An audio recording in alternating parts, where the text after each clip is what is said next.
Welcome back to the Getting Work Pod. This is Ian. It is finally here. NBA fans, we have made it. We are at the night before the NBA season starts. Finally, we'll have a full season. There's no bubbles. Hopefully, nothing else crazy happens. We're gonna have a real NBA season. Thank goodness. So I thought, hey, the night before, let's do some of the maybe top stories. Take a look at some of the top stories, at least off the top of my head, of what I'm looking forward to see the season. I'm not going to mention one specific team that I'm most looking forward to this year, but some of the other things that are going on. So, 'twas the night before. Guard anarchy in the East.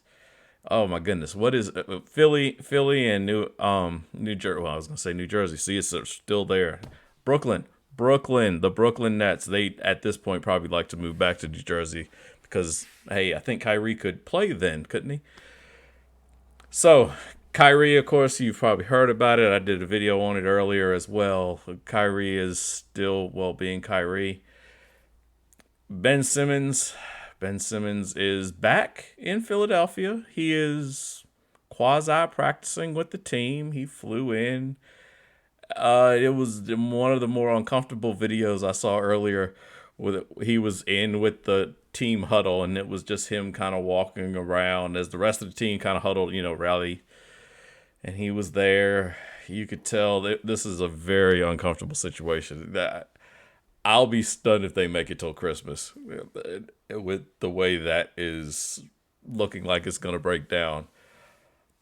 I can't see how that's gonna in any way work. They're not fooling anybody. They're trying to drum up his trade value. I mean, that's what it comes down to, right?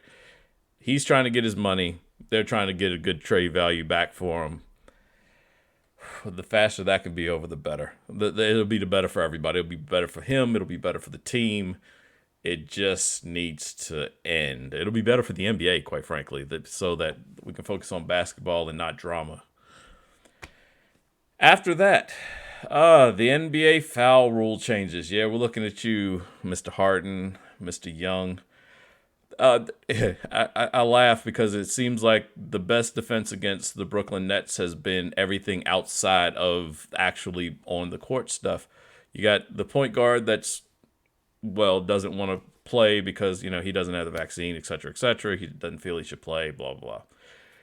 Now Harden, their other star, he has a new rule change where the little step back that he did and the leaning into people and the kicking the foot out and stuff like that, all of that has changed so that there's not well, let me look at the actual wording, because it basically comes down to a shooter that launches or leans into a defender at an abnormal angle.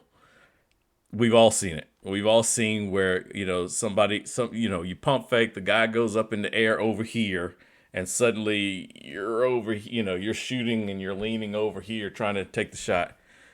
That type of stuff, they're not going to get the calls. At least that's what they claim.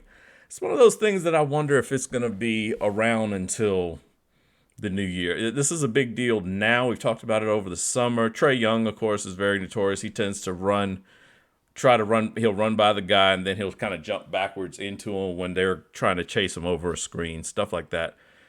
It's not anything that they're cheating. It's just part of the rules. So they're trying to tweak that. Those are just the two that always jump to mind for everybody. I'm looking forward to seeing how long that stuff actually happens in games, in like the regular season games. And even if they keep it in the regular season, are they going to keep it are they going to call fouls like that in the playoffs? I had to see it to believe it, to be honest with you. But that's one of the things to look forward to. The Bucks. It took it till this long to even say who the champs are, right? The Bucks are the champs. They've got a full season now. They've got their whole roster back. I believe plus one, actually. And so they've got the whole roster back. Everybody's back. They look like they're primed and ready, especially because the East, two of their biggest contenders heading into the season, or at the end of last season, we would have thought that Brooklyn and Philly would both be right there with them to contend with them. They're sort of the front runners out in the pack right now. So it'll be interesting to see the rest of the East. What happens to some of those other teams. Jumping over West, hey, it's the Lakers, right? It's the Lakers early, often, and forever. That's what we hear about all the time. Bron. Well, he's brought his friends. He's got Melo and some other aging veterans. Westbrook, of course. Westbrook, he's aging, but he's not nearly at the levels of the Melos and LeBrons. How long can they fight Father Time? That'll be the question. Personally, we'll do a longer spiel on the Lakers probably in another video. I think that people are kind of overrating how much that Father Time thing is, how old they are. They are the oldest team ever, I believe, as far as the NBA going into an NBA season. But they've got a few young players that I think can really not carry the team, but help when those other guys need time off. Or in Anthony Davis' case, because he's the oldest person his age that I've ever seen. Mr. Brittle. But there's a few other guys on that team. I'm actually looking forward to seeing how well they can be the core that kind of holds things afloat when LeBron has to take time off, or when Westbrook plays. I mean, hey, Westbrook could be 100, he'd be out there hooping. It wouldn't matter.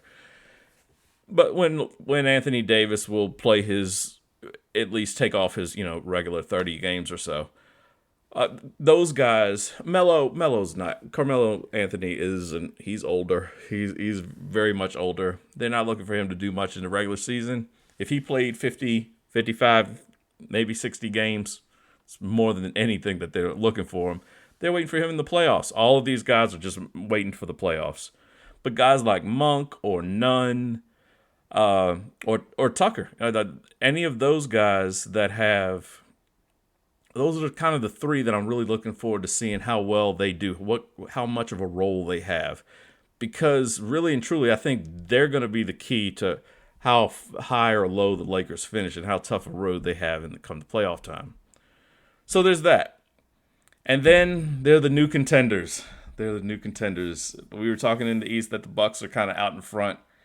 And they've got all this space around them. Things look good. Things look like they've just opened the parting of the Red Sea, so to speak. Philadelphia's fading off into the distance with the battle of their own.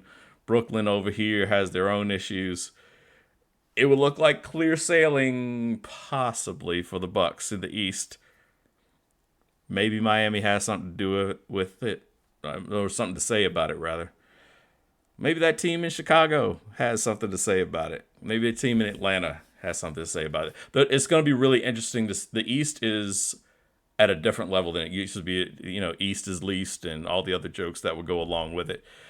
That's not the case anymore. There are a lot of good young teams, even down to, the, quote, bottom dwellers of the East. So teams like Charlotte, well, they've got, LaMelo's there. So are they up and coming? Well, they are. Are they going to win a championship? No. Are they going to get in the playoffs? Maybe in the play-in game type of thing. But that's the type of thing that they have kind of going through the East right now. So it'll be interesting. I'm looking forward to seeing. That's probably the thing I'm most excited about. Not just my team, not just the Bulls, but just the level of excitement for the entire fan bases. Hey, right now, we all have a shot at the championship. Doesn't matter if you're a Charlotte fan or a Laker fan or a Knicks fan or a Bulls fan. We all got a shot. Hey, we are all undefeated as of tonight. At this very moment, we're all undefeated. So, and that's the excitement. It's the night before the NBA season. Whew. All right. Tell me what your thoughts are. Tell me what you're looking forward to the most. Please, as always, like, share, subscribe. Join me and my partner in crime, Jared, over on Twitch as well, where we usually stream Monday, Wednesday, and Friday. This week's going to be a little different. We're trying to adjust a few things, a little gaming and stuff like that.